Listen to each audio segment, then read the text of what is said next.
My next question is for Barbara, our second panelist.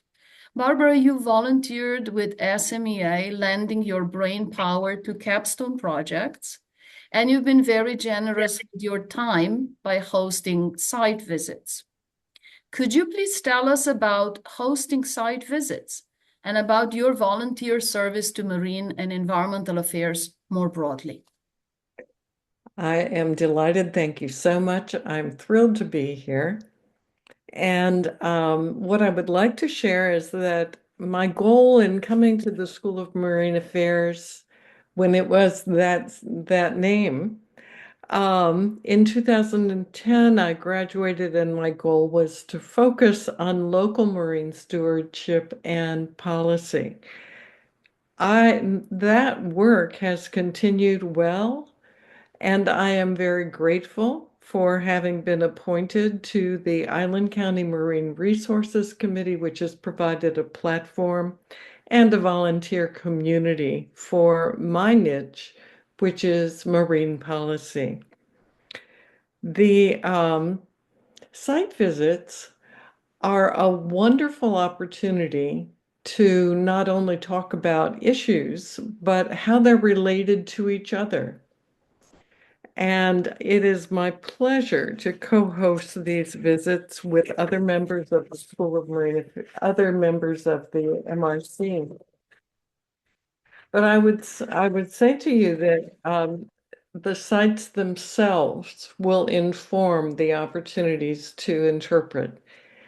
I will be meeting with Ben and a van load of students next month, and we will be gathering at Cornet Bay in the Deception Pass State Park, which is a lovely opportunity to talk about 15 years of restoration activity in that location. The geological and hydrological behavior within that place. And for those of you that don't know Deception Pass, what I can tell you is that it is a gorge in which the tide comes through and can reach nine, let's see, the right term. It is very powerful.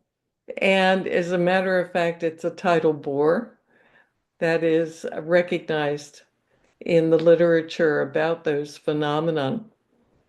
In addition to that, of course, where the Skagit River feeds the area with fresh water. And the animals that gather there are there because it's the right setting for them.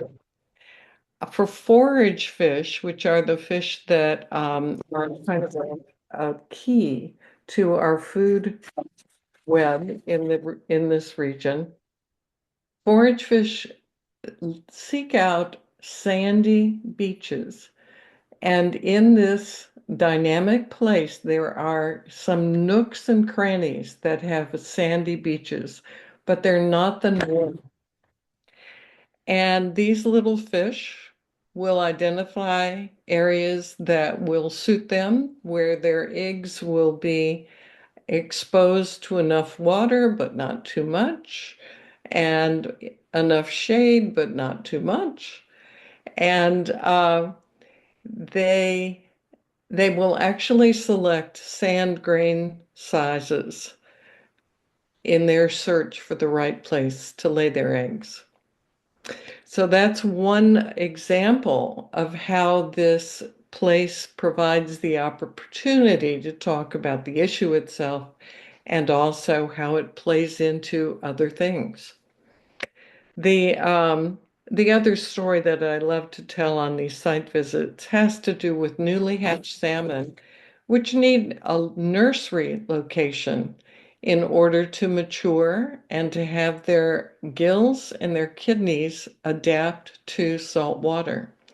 And the mix of salt and fresh water provides a perfect water column for each of these individual fish to identify the right spot in the water column that suits the maturity level of their bodies. This is the kind of thing that we don't have an opportunity to put together very often.